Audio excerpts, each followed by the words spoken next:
તો આ હતી અમદાવાદની વાત। હવે સીધા જ સુરત જઈશું। બળદેવ સુથાર ત્યાંથી જોડાયેલા છે। બળદેવ, સુરતની વાત કરવામાં આવે, જેમ જેમ દિવસ આથમી રહ્યો છે તેમ તેમ શું જે પ્રમાણની શક્યતા વ્યક્ત કરવામાં આવી છે કે મતદારો બહાર નીકળશે અને મતદાન કરશે, શું તેવા દ્રશ્યો છે કે હજુ પણ પાંખી હાજરી છે?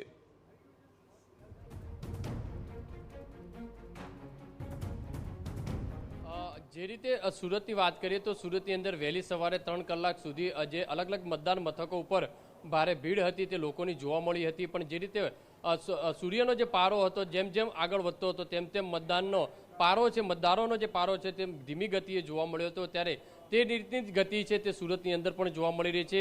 અત્યારે જે રીતે 5 વાગ્યાનો જે સમય અરસાવો જે થઈ ગયો છે છતાં પણ જે પાંખી હાજરી છે તમામ જે બૂથ મથકો છે ત્યાં જોવા મળી રહી છે। અત્યારે આ દ્રશ્યો તમને જે બતાવી રહ્યા છે, એકલ દોકલ જે છે તે મતદારો આવી રહ્યા છે અને પોતાનો મતદાનનો અધિકાર છે તે ઉપયોગ કરી રહ્યા છે। સૌથી મહત્વની વસ્તુ એ છે ગુજરાત હવામાન વિભાગ તરફથી જે રીતે આગાહી કરી હતી કે ઉનાળો છે અને ગરમીનો જે પારો છે તે વધી શકે છે અને તેની અસર ચોક્કસપણે આ મતદાન મથકો ઉપર જોવા મળી છે। પણ સાથે સાથે રાજકીય જો વિશ્લેષણ કરવામાં આવે તો અનેક એવી ખામીઓ પણ નીકળી શકે છે। માત્ર ગરમીનું જે કારણ જે આપણે ગણાવી રહ્યા છીએ તે ગરમી પણ નહીં, પણ અનેક રાજકીય જે પરિબળો ક્યાંક ને ક્યાંક કામ કર્યા હોય તે રીતનું જે વાત સામે આવી રહી છે। અત્યારે જોઈ શકાય છે કે મજુરા વિધાનસભાના જે વોર્ડ નંબર 20ની અંદર આ જે દ્રશ્યો છે તમને બતાવી રહ્યા છે કે પાંખી હાજરી છે તે જોવા મળી રહી છે।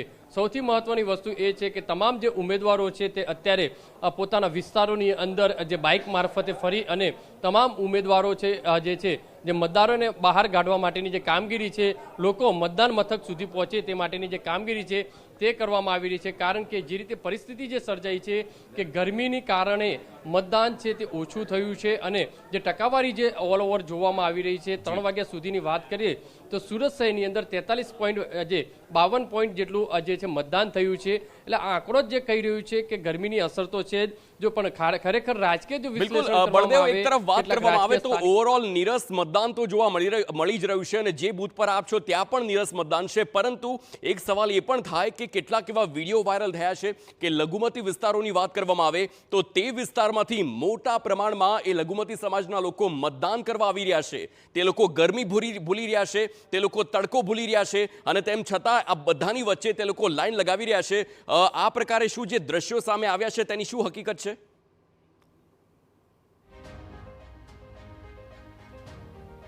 ચોક્કસ આ વાત તમે જે કહી રહ્યા છો તે વાત સાચી છે। કારણ કે જે લઘુમતી વિસ્તારો છે ત્યાં પણ ભારે લાંબી લાઈનો છે તે જોવા મળી રહી છે। તે લોકો માટે એક ચિંતાજનક કહી શકાય। લોકોએ વિચારવું આ જરૂરી છે કારણ કે જ્યારે લઘુમતી વિસ્તાર સુરતની વાત કરીએ તો લિંબાયત છે, સગ્રામપુરા છે, નાનપુરા છે, જે રીતે મીઠી ખાડી છે, આ જે ડિંડોલીના કેટલાક જે વિસ્તારો છે, આ તમામ જે ભાઠેના વિસ્તાર છે, આ તમામ વિસ્તારોની અંદર જે મતદાન મથકો છે ત્યાં લાંબી લાઈનો છે તે બપોરના સમય અરસાની વાત કરીએ એટલે કે 2 થી 3 વાગ્યાના જો સમયગાળાની અંદર પણ લાંબી લાઈનો છે તે મતદારોની જોવા મળી રહી હતી। એટલે કહી શકાય કે લઘુમતીના જે મતદારો છે તે પણ જે વોટિંગ કરવા માટે લાંબી લાઈનો લગાવી શકતા હોય તો આપણા વ્યક્તિઓ છે જે કહી શકાય છે બીજા વ્યક્તિ જે છે બીજા ધર્મના લોકો છે તે કે વોટિંગ કરવામાં કેમ પાછળ રહ્યા તે પણ એક મોટો સવાલ છે આ વખતે ઊભો થઈ રહ્યો છે। કારણ કે સોશિયલ મીડિયાની અંદર જે વિડીયો સતત જે વાયરલ થઈ રહ્યા છે તેને લઈને પણ અનેક સવાલો છે તે ઊભા થઈ રહ્યા છે।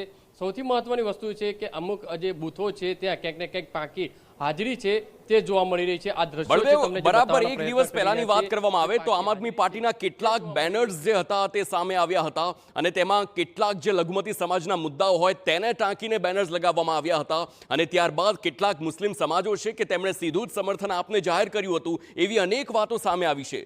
શું એમ કહી શકાય કે હાલ જે લઘુમતી સમાજનું જે મતદાન વધારે હોય તેમના બૂથમાં જે પ્રકારની ભીડ જોવા મળી રહી છે તે આપના જ એ ટ્રેન્ડના કારણે થઈ રહ્યું છે? શું તેની જ અસર કહી શકાય?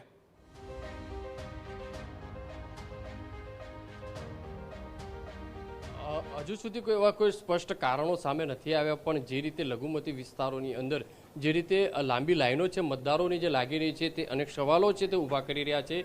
કારણ કે જે બીજા મતદાર મથકો છે, બીજા બૂથો છે તેની અંદર નહિવત જે હાજરી છે લોકોની જોવા મળી રહી છે। એકલ દોકલ જે લોકો છે તે આવી રહ્યા છે। પણ મહત્વની વસ્તુ છે કે સુરતના જે લઘુમતી વિસ્તારો છે, જે સેન્સિટિવ વિસ્તારો છે તે વિસ્તારની અંદર જે મતદાન મથકો સતત જે ફૂલ જોવા મળી રહ્યા છે। બપોરના સમય એટલે કે 1 થી 3ના ગાળાની અંદર પણ લોકો લાંબી લાઈન આવી ગરમીની અંદર પણ લાઈનમાં ઊભા રહી અને મતદાન જે કરી રહ્યા છે।